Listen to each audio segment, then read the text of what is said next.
back with game 4 here. I didn't make any changes to my sideboard, so I brought it up to Dreams. I did take out 1 Blood Moon, and I still think that's right. And the other thing that I was thinking about is your deck doesn't really have that many ways to deal with Blood Moon. So maybe if you did add some disenchants or something, it could be worth playing a 4th one. But my 1 Blood Moon is going to stick.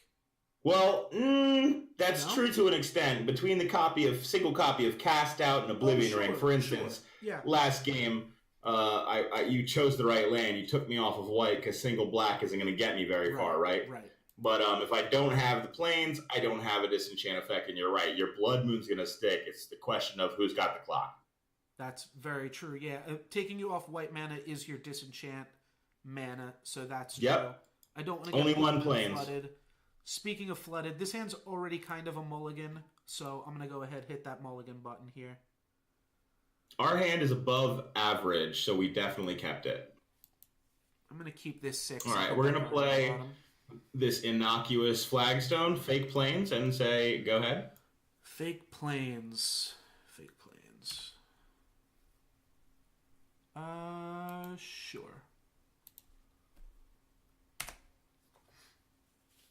All right, just might a little even be the wrong stompy. land to play. Maybe I should just play a fetch land to better play around Blood Moon. Oh man, better play around Smallpox. I meant to say. Like if you Smallpox me here, then I lose a reasonable land. Yeah, I think that we're close to that, but unfortunately too far away. So let's go ahead and Inquisition the opponent. All right, now you'll see why I Freudian slipped and said Blood Moon, because I have one.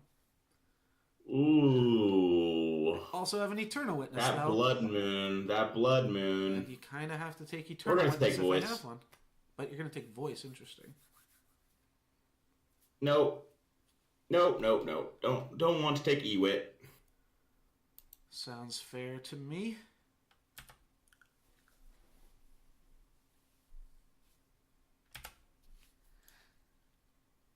All right, so a couple of options from this spot. Makes you somewhat protected too from the Blood Moon. Yeah, definitely an interesting spot to be in.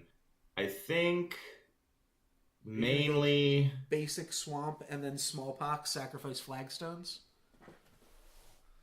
That would be interesting, but I'm still not convinced that's where I want to be. So I think we're just going to go ahead and pass the turn.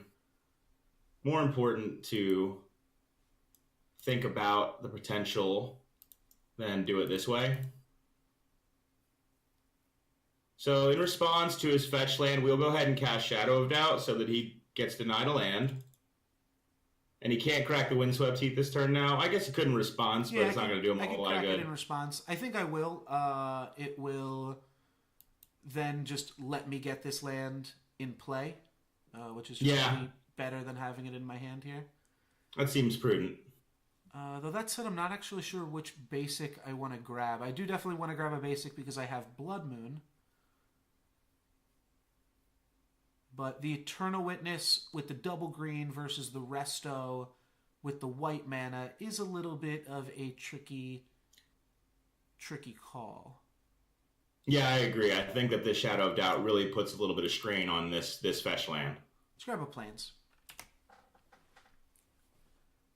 All right, so Shadow of Doubt cantrips us, and Wooded Foothills is countered. Countering the best land in Magic. Insane. You know for a fact that Windswept Heath was going to be the one to resolve in that spot because I keep talking about how it's the best land in Magic. Oh, that's right. Yeah, Windswept Heath resolved. That's why I was able to get this Plains. Exactly. That Windswept Heath was actually OP. So now we start off with a little Thoughtseize action. All right, and you'll get to see that I just forgot to play Scavenging Ooze. I'm not sure if I totally wanted to, but probably would have been better than just not playing it. My hand's still good, though, here. It isn't bad, that's for sure. The question becomes, how much do we care about Blood Moon? I think it's actually time to take Ewit. I think it's time finally to respect Eternal Witness for as good as it is. If you take anything other than Eternal Witness there, I just get to witness back whatever you take, so... Fair. So in this spot, we probably safely land Liliana. We tick her up to discard, and we'll choose this one, obviously. Yeah, so if I had played Scavenging Ooze, you would have been able to kill it here. But I think I still would have rather liked to have had it in play rather than and so have Lily at 1 right now. But it'll wind up being the same thing regardless. Mostly. Yeah. Actually, this wound up being a lot better. Yeah. Because I drew a Birds of Paradise. Ooh. So that is some Liliana protection. That's part of the reason I don't love Liliana. It does mean he's going to, like, I had to make a choice there between Liliana being able to tag Resto and Liliana being able to tag Scavenging Ooze. Both of them are not great for me. And if he's got the Brutality as well. Yep. Oh, he's going to kill the Bird and the Ooze, or Bird and Resto? I'm not sure. Now Smallpox? You got it all? Yeah, I think we need to kill the Ooze in this spot here because we really want to get our full value from Lingering Souls, so we want to flash that back here.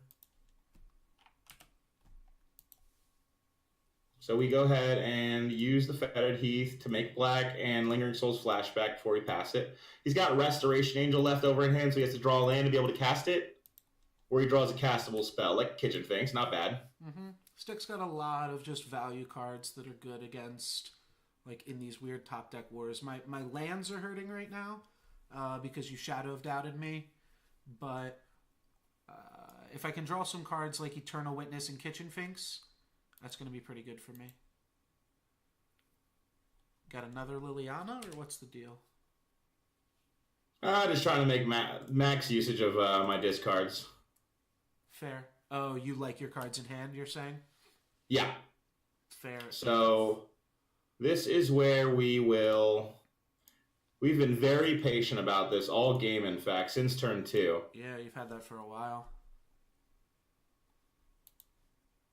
Knowing when to Smallpox is the absolute key of playing the Smallpox deck, and it looked like, oh wow, you've got the Flagstone's Fetid Heath draw. Why don't you just turn 2 Smallpox?